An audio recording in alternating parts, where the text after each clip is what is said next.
नमस्कार, मैं हूं भूपेन साहू। आप देख रहे हैं प्रखर टीवी। प्रखर टीवी धमतरी एवं जिले की सभी खबरों को आप तक पहुंचाता है। तो इस वक्त की क्या खास खबर है, आइए जानते हैं।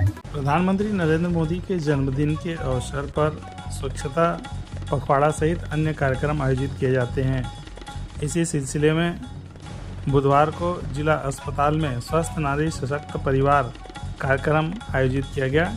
कार्यक्रम के मुख्य अतिथि महासमुंद लोकसभा क्षेत्र की सांसद थी। इसमें जनप्रतिनिधि अधिकारी भी शामिल हुए।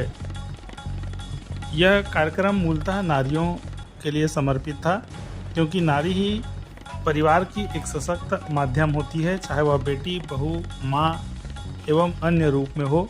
उनके सशक्त रहने पर ही परिवार सशक्त रहता है। तो उनके स्वास्थ्य की किस प्रकार से देखभाल की जाए, उनको कैसे स्वस्थ रखा जाए, इस विषय पर यह कार्यक्रम रखा गया था, जिसमें जनप्रतिनिधियों ने अपने विचार व्यक्त किए। इस दौरान जिला अस्पताल के स्टाफ की कमी का भी मुद्दा उठाया गया।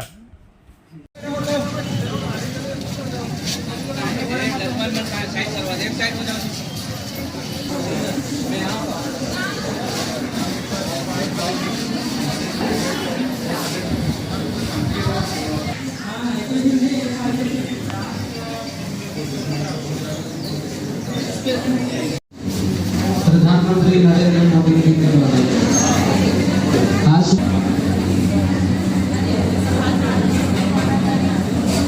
हमारे बीच में सशक्त नारी सशक्त अभियान के तहत हमारे बीच में माननीय सांसद श्रीमती रूप कुमारी चौधरी जी का आगमन हो गया है। दीप प्रज्वलन का कार्यक्रम जो शुभारंभ होने जा रहा है, तो सभी अपने जगह पर स्थान पे खड़े हो जाएं और दीप प्रज्वलन का कार्यक्रम जो है हमारे मुख्य अतिथि एवं विशिष्ट अतिथियों के द्वारा किया जा रहा है।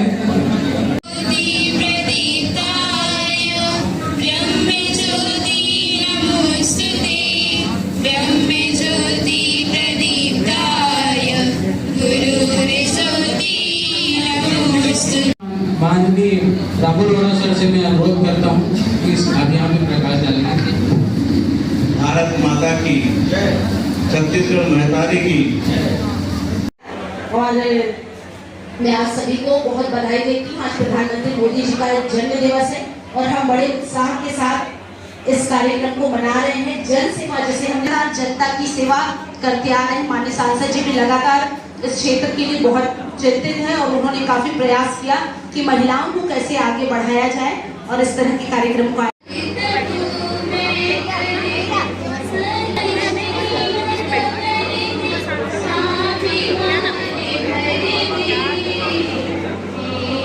में भी, पॉलिसी मेकिंग में भी अपनी महत्वपूर्ण भूमिका निभाए और इस देश का नेतृत्व करे, ऐसी एक अपेक्षा, ऐसी एक मंशा इस देश के यशस्वी प्रधानमंत्री मोदी जी का है।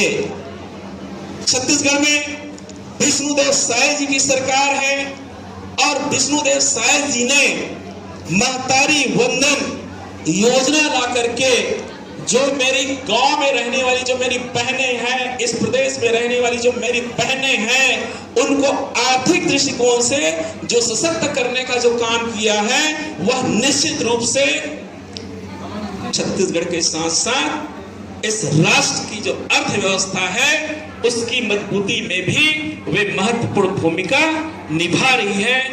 आज निर्माता सम्मानीय नरेंद्र मोदी जी का जन्म दिवस भी है। मैं आप लोगों की तरफ से तालियों से माननीय नरेंद्र मोदी जी के जन्म दिवस की बधाई देता हूं, शुभकामनाएं देता हूं। माननीय नरेंद्र मोदी जी दीर्घायु हों और जो विकास की गति उन्होंने 2014 से प्रारंभ की है, वो ऐसी ही चलती जाए। जहां विश्व के सबसे बड़े नेता, विश्व के सिरमौर माननीय नरेंद्र मोदी जी ने जहां हमारी अर्थव्यवस्था सुदृढ़ की है, जो अर्थव्यवस्था देश की विश्व में 11वें नंबर पर थी, उसको आज 4थे नंबर पर। आज देश के यशस्वी प्रधानमंत्री आदरणीय मोदी जी का जन्मदिन है। आज हम विश्वकर्मा जयंती भी मना रहे हैं। आज भी इस अवसर पर पूरी जनता की ओर से देश के यशस्वी प्रधानमंत्री आदरणीय मोदी जी को जन्म दिवस की बहुत बहुत बधाई और शुभकामनाएं देते हैं। उनके स्वस्थ और दीर्घायु होने की कामना करते हैं।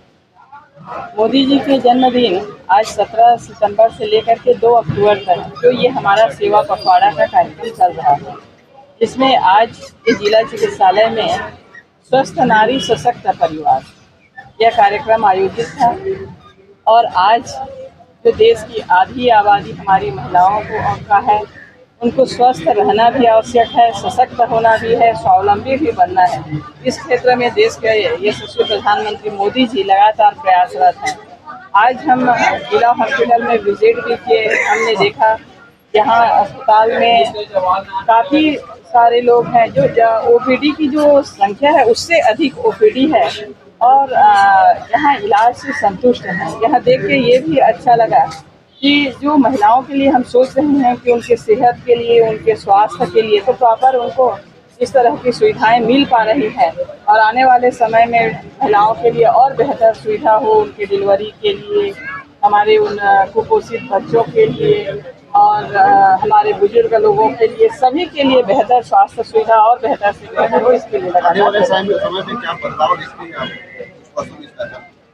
निश्चित रूप से आप देख रहे हैं पहले ऐसा था कि लोग इतने जागरूक नहीं थे, लेकिन आज जो प्रॉपर हॉस्पिटल में जो डिलीवरी हो रही है ये देखें, ये जागरूकता का ही परिचायक है। जो आज हम अपने बच्चों को बेटा और बेटी में बिना अंतर किए हम शिक्षा दिला रहे हैं, ये जागरूकता का परिचय है।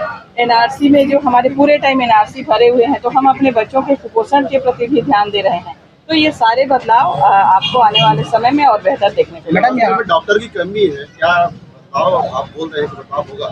निश्चित रूप से हाँ, हमारे बहुत अभी निश्चित रूप से कुछ कमियां हैं और काफ़ी सारे को हमने पूरे किए भी हैं और आने वाले समय में और हमारे नए डॉक्टरों की भर्ती होगी, नियुक्ति होगी और अस्पताल में पूरे फिलअप होगा। मैडम, डॉक्टर की कमी के कारण यहाँ रिफर कर दी जाती है? नहीं, जो बहुत ही आवश्यक है उसको एम्स वगैरह रिफर किए जाते हैं, नहीं तो प्रॉपर यहाँ पे इलाज हो रहा है और संतुष्ट है। डिजिटल एक्सरे पिछले 6 माह से खराब चल रहा है, मैनुअल में काम चल रहा है, इसमें स्पष्ट दिखाई नहीं देता है। मरीज के परिवार निजी हॉस्पिटल में जाकर एक्सरे कराने मजबूर। आपको ये बता दूं, अभी आप मेरे को यहाँ आने के बाद ये पता चला कि प्राइवेट हॉस्पिटलों से यहाँ पे सरकारी अस्पताल पे, यहाँ जिला अस्पताल पे रिफर हो रहे हैं, तो ये जिला अस्पताल की बेहतर की स्थिति। एनएचएम के कर्मचारी जो है उनको बर्खास्तगी का जो आदेश जारी कर दिया गया, कहाँ पे लौटने के लिए सरकार उस पर विचार कर रही है। Thank you. को अल्टीमेटम दिया था, जो कल लास्ट डेट था, सभी सीएमएसओ को पत्र जारी किया गवर्नमेंट ने, क्या एक्शन? अब हम लोग जानकारी भेज दिए हैं और शासन स्तर का है, शासन स्तर जैसे निर्णय लेगी और हमको निर्देश किया जाएगा, हम उसी अनुसार करेंगे। आज का जो कार्यक्रम है उसके बारे में बताएंगे सर, क्या है?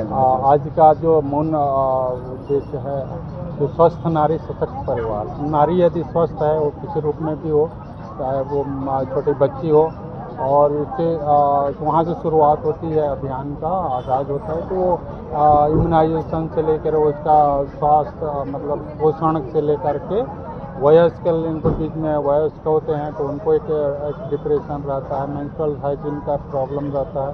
उन सब चीज़ों में हम वो काउंसलर हैं हमारे मेंटल हेल्थ के, तो उनको समय समय पर काउंसलिंग करें। और इस अभियान में जब वो शादी होती है तो शादी होने के बाद गर्भवती होती है महिला, तो गर्भवतियों को खासकर उच्च जोखिम में न जाएं, ऐसे महिलाओं का हम डिटेक्शन करते हैं। हालांकि ये शासन का सतत वो है, प्रक्रिया है, हमेशा चल रहा है और उसमें हम लोग इसमें पूरे उस ग्रुप को, महिला ग्रुप को कवर करते हैं। उनका ANC चेकअप अच्छे से हो और किसी प्रकार के उच्च जोखिम में मत जाए। उच्च जोखिम में जाने से पहले उसका समुचित इलाज व्यवस्थापन करें। और उसके बाद वयस्क के बाद जब वो, और इस बीच में कुछ USG भी करना है, उसका ब्लड इन्वेस्टिगेशन करना है, ये सारे पैरामीटर उसमें इंक्लूडेड हैं। और अंत में जब वयस्कता के बाद एक हमारे वृद्धावस्था की ओर जब जाते हैं, 50 से अब जाते हैं, तो उसका प्रॉपर स्क्रीनिंग जो NCD कहलाता है, उसमें शुगर, ब्लड प्रेशर और किसी भी प्रकार के थायराइड से संबंधित है, सिकल सेल के संबंधित है, तो वो सबको स्क्रीनिंग उसी के साथ इसी अभियान में प्रसारित करता है। तो ये थी अब तक की खबरें। अन्य खबरों के लिए प्रखर टीवी के संग बने रहिए। बहुत जल्द मिलते हैं।